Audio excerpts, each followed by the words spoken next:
শুরু। আচ্ছা, তাহলে ফ্রেন্ডস আজকের এই ভিডিওতে আমরা আলোচনা করবো যে আর আমার ক্যামেরাটা তো ঠিক নেই, একটু গাইস একটু কেমন দেখতেছি। ও ওয়াও, নাও লুকস গুড। গাইস আজকে এই পডকাস্টে আমরা আলোচনা করবো যে ফ্রিল্যান্সিং এ আমরা যে স্কিলগুলো শিখতেছি এবং আমরা কি করতেছি, কোন টাইপের স্কিলগুলো শিখতেছি এবং আপনারা টপ ফ্রিল্যান্সিং স্কিলগুলো কিভাবে শিখতে পারেন, এই জিনিসগুলো আজকে আমরা আলোচনা করবো। তো প্রসিড দেখেন তার ফেস কিভাবে জায়গায় যে মানে সে একটু সুন্দর না অসুন্দর এটা চেক করে সবসময়। তো তার অভ্যাসটা আমরা আসলে গাইস এখনই শিখ করতে পারলাম না, আমরা এটার জন্য খুবই দুঃখিত। আচ্ছা, তো আজকে আমরা সামিটের শুরু করবো। সামিট, তুমি বর্তমানে কোন কোন স্কিলগুলো শিখতেছো? আমি আপাতত শপিফাই ধরেন একটা কোর্সে শিখছি, তারপরে এটা নিয়ে আরো নতুন নতুন জিনিস প্র্যাকটিস করতেছি। দেন লিড ফ্যান এগুলো তো পারি, ডিএম ইউটিউবের এসিও যে জিনিসটা আমি আগে একটা দুটো চ্যানেলে করতাম, এখন নতুন কিছু চ্যানেল দিছেন, তো এসিওতেও মোটামুটি ভালো এক্সপার্ট হইতেছি। মাশাআল্লাহ মাশাআল্লাহ। আচ্ছা, তোমার এগুলি ফোকাস করতে হবে মেইনলি তোমার মেইন স্কিল, যেটা হচ্ছে এই যে ইউটিউব এগুলো হচ্ছে তোমার অপশনাল, তোমার মেইন স্কিল কিন্তু শপিফাই এক্সপার্ট হওয়া, ঠিক আছে? সো তোমার মানে দিনের মধ্যে এটলিস্ট 2 ঘন্টা তো শপিফাই প্র্যাকটিসের মধ্যে স্পেন্ড করতে হবে, এই ঘন্টাটা মাস্ট বি, এটা রাখতেই হবে। দেন বাকি কাজ আমরা করতে হবে, প্র্যাকটিস ঠিক আছে? করি। তোমার টার্গেট থাকবে যে 5-6 ঘন্টা পড়ালেখা করবা, 1 ঘন্টা স্কিল ডেভেলপমেন্ট করবে, 1 ঘন্টা আমাদের কাজ করবো, এইভাবে প্ল্যানিং করতে হবে। আচ্ছা, তো তোমারটা আশা করি বুঝতে পারছো কি করতে হবে, তোমরা গাইড আসলে রিয়েলাইজ করতে পারছো যে তুমি কি করবা, আমরা কি করবো। তো প্রসিপ সে এখন কিন্তু আসলে অ্যালার্ট পায় পডকাস্ট আমরা গাইড। আচ্ছা, আমার একটা মেসেজ আসছে। পডকাস্টের মধ্যে কি মেসেজ রিপ্লাই দেয়? না না না, আমার বোন বোন। আচ্ছা ঠিক আছে। আচ্ছা, সমস্যা নেই। প্রসিপ থেকে আমরা জানবো যে প্রসিপ কতদিন ধরে ফ্রিল্যান্সিং কাজ করতেছে এবং কোন স্কিলটা নিয়ে প্রসিপ কাজ করতেছে। ফ্রিল্যান্সিং কাজ করতেছি প্রায় আজকে মানে মার্চের 14 তারিখ আমি ফ্রিল্যান্সিং শুরু করছি। তো নেক্সট মান্থ মানে এর পরের মাসে আমার 14 তারিখে ফ্রিল্যান্সিং 1 বছর হবো। সো আমি আজকে 1 বছর বলতে গেলে আমি অ্যাসিং নিয়ে শিখতেছি আর কি। আচ্ছা আচ্ছা। এর পাশাপাশি একটা অপশনাল স্কিল রাখছি, সেটা হচ্ছে ভিডিও এডিটিং। মাশাআল্লাহ মাশাআল্লাহ। আচ্ছা, ভিডিও এডিটিং কিন্তু তুমি আশা করি যে তুমি আমাকে আগে বলছিলা ভাই এক্সট্রা সাইড এখন ভিডিও এডিটিং মুভিং করা। তো আমার অ্যাডভাইস তোমাদের সাথে শুনতে যে তুমি টোটালি না ছেড়ে দিয়ে জাস্ট ভিডিও এডিটিং এর দিকে আস্তে ফোকাস করো, এক্সট্রা সাইড না, ঠিক আছে? যেহেতু অনেক মেয়ে আবার শুরু করছে আর এই তসবির লাগে আমরা আসলে কোনো অ্যাটিটিউড তসবি ভাই তো ফেস কি আছে ভাই তো বেশি কিচ্ছু না ভাই, আমরা ফেস থেকে বেশি সুন্দর নাকি, আমি কি দেখো আমি কিছু দেখছি না ভাই। একটু করে ছোট্ট ভাগে করে চেহারা বড় বড় আছে, স্মার্ট স্মার্ট একটু বুঝলাম না ভাই, আমরা কি অসুবিধা হয়ে গেলাম? আমি হ্যাঁ রে, তুমি আমাদের ভরসা বেশি, তুমি এত বেশি আর তুমি আবার তো। আচ্ছা এনিওয়ে গাইস, তুমি আমাদের পডকাস্টে ভাই 10টা মিনিট তোমার কাছ থেকে আমরা চাইতেছি তুমি প্লিজ ভাই 10টা মিনিট, তারপর তুমি সারা আয়না দেখে দেখে ঘুমাবে কোনো ব্যাপার না ভাই। আচ্ছা গাইস, লজ্জা লজ্জা। না না ভাই, আচ্ছা ঠিক আছে এনিওয়ে। সো বর্তমানে আমরা তো কিছু প্রবলেম আলোচনা করি যে বর্তমানে আমরা দেখতেছি যে প্রত্যেকটি মানুষ সোশ্যাল মিডিয়াতে এডিক্টেড হয়ে যেতেছে এবং তারা নিজেদেরকে কন্ট্রোল করতে পারতেছে না। তো এটা নিয়ে তুমি কি অ্যাডভাইস দিবে? আমি দেখলাম যে তুমি এসব নিয়ে অনেক ইউটিউবে কন্টেন্ট ক্রিয়েট করতেছো কিভাবে সোশ্যাল মিডিয়া ম্যানেজমেন্ট আসলে কন্ট্রোল করবে। তো এইটা নিয়ে তুমি কিভাবে আমাদের টিপস দাও? আমি নিজে আসলে মোটামুটি অনেকটা এডিক্টেড, কারণ এটা থেকে বের হয়ে আসাটা খুবই ডিফিকাল্ট এবং খুবই চ্যালেঞ্জিং একটা বিষয়।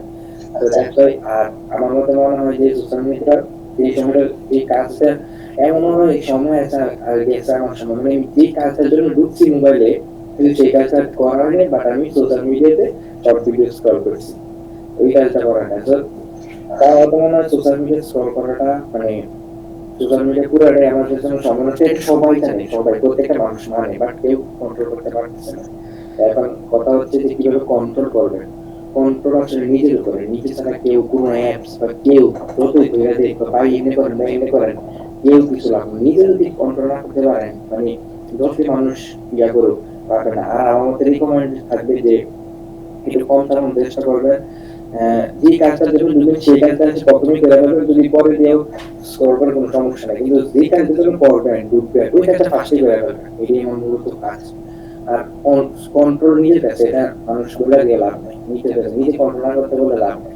আচ্ছা, নিজে কন্ট্রোল করার কিছু টিপস তুমি আমাদের সাথে শেয়ার করতে, তুমি অলরেডি কিছু বলছো যে বা যে কাজটা করছেন এটার সামনে আগে ফলো করতে হবে, যেটা আছে। কারণ আরেকটা প্রবলেম হচ্ছে আমরা সোশ্যাল মিডিয়া যখন ঢুকি আমাদের মধ্যে একটা যে সমস্যা থাকে যে অনেক অ্যাট্রাকটিভ থাম্বনেল বা ইমেজ আমাদের সামনে আসে, যেগুলো আমাদের ক্লিক করতেই মন চায়, এটা কি বলবো? এখন একটা কি থাম্বনেল এবং ইমেজ, আমাদের একটা অ্যাপস আছে, কয়েকটা দুইটা অ্যাপস আছে। তো এই অ্যাপস গুলো হচ্ছে যদি নিজেকে কন্ট্রোল করা যায় পুরো দুনিয়া কন্ট্রোল করা যায়, এরকম একটা এক্স্যাক্টলি এক্স্যাক্টলি। আর ওই যে একটা অ্যাপস আছে, ওই অ্যাপসটা 5 মিনিট পর পর আপনারা কি করবেন, মোবাইলটা লক করে দিব। এখন সোশ্যাল মিডিয়া আমার মা অসুস্থ, আমি মনে করেন মেডিকেলে ভর্তি, কিন্তু হিন্দি আমার মা অসুস্থ, আমি যদি একটা রিলস ভিডিও ঢুকতাম আমার মা অসুস্থ না কি অসুস্থ আমি নিজে বলতে পারতাম না। কারণ এটা আমরা দেখতে আসছি, এটা এমন একটা জিনিস শেষ হয় না, এটা একবারে 1 মিনিটে 80-90টা ভিডিও দেখে লাগছে। তার লিগা 5 মিনিট পর পর একটা রিকমেন্ড বা একটা ইয়ে আছে, মানে 5 মিনিট পর পর একটা অ্যাপসটার নাম ঠিক আমার খেয়াল মনে করতেছে না, ওই অ্যাপসটা ঠাস করে মানে মোবাইল থেকে বের করে দেয়, লক করে দেয়।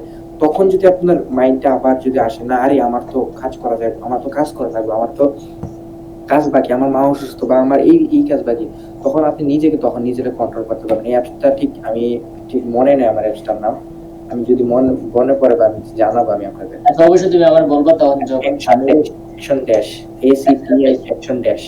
আচ্ছা অবশ্যই গাইজ আপনারা যদি চান অবশ্যই আপনি ইউজ করতে পারেন। সো এখন আমরা সামিরের কাছে যাবো, সামির সোশ্যাল মিডিয়াকে কেমন ইউজ করতেছে, কতক্ষণ সময় দিতেছে সামির, এবং সামিরের বিস্তারিত সোশ্যাল মিডিয়া নিয়ে এক্সপ্লেইন করো। সোশ্যাল মিডিয়াতে আমি আসলে এত একটা আগের মতো সময় দিই না। আমি এখন শুধু ফেসবুকে ধরেন যে এই যে টুকটাক আপনাদের সাথে মেসেজ করি, সেই ইনস্টাগ্রাম তো চালাই না আমি, ধরেন মানে জাস্ট অ্যাকাউন্ট খোলা আর কি, ইনস্টাগ্রাম চালাই না। আচ্ছা, আগে আচ্ছা, যেমন রিলস দেখতাম বা খাইতে বসলে মুভি টুভি দেখতাম, এখন আসলে আচ্ছা। ওইগুলো করি না। এখন খাইতে বসলে ধরেন একটা ভালো ভিডিও দেখি, ধরেন আমি একটা জিনিস পারি না, সোশ্যাল মিডিয়া মার্কেটিং পারি না, এটা ভিডিও দেখি, পরে কোনো মাশাআল্লাহ। প্রবলেম সমস্যা হলে নতুন করে মানে একবার প্রবলেম সলভিং ভিডিও দেখো আর কি নাকি? এইটাই করে। আর আচ্ছা কিন্তু আজকে একটা কথা আমি বলতে চাই, তোসিফকে কিন্তু আজকে খুব স্মার্ট লাগতেছে জ্যাকেটটা পরার কারণে। তোসিফ আসলে এটা কিন্তু চা বানাবে, সত্যি কথা। আচ্ছা যাই হোক, সো এখন আমি যেটা বলতে চাইছি সবার জন্য, যে গাইস আজকে আমরা চিন্তা ভাবনা করলাম যে আমরা অনেকদিন পডকাস্টে আমরা আলোচনা করি না, আমাদের এই বয়সে গাইস এই মুহূর্তে সবাই আসলে মোবাইল স্ক্রলিং করতেছে, কেউ মানে চ্যাট করতেছে, এইগুলো থেকে আমরা একটু ডিফারেন্ট কিছু করতেছি, that's why we are lucky. So আজকে অনেক রাত হয়ে গেছে, কারণ পরের দিন আমাদের কারো স্কুল আছে, কারো এক্সাম, বা কারো আসলে অনেক কাজ আছে, দ্যাটস ওয়াই আমরা খুব তাড়াতাড়ি এখান থেকে লিভ দিব। সো পরবর্তী ভিডিওতে আমরা আজকে আপনাদের সাথে আলোচনা করবো যে কিভাবে আমরা সোশ্যাল মিডিয়া থেকে কিভাবে সরে যেতে পারি, এই জিনিসটা আলোচনা করবো। সো আজকের পডকাস্টটা খুবই ছোট, যদি ভালো লাগে থাকে তাহলে অবশ্যই লাইক কমেন্ট শেয়ার করবেন। So thank you for watching this video, have a nice day, good bye.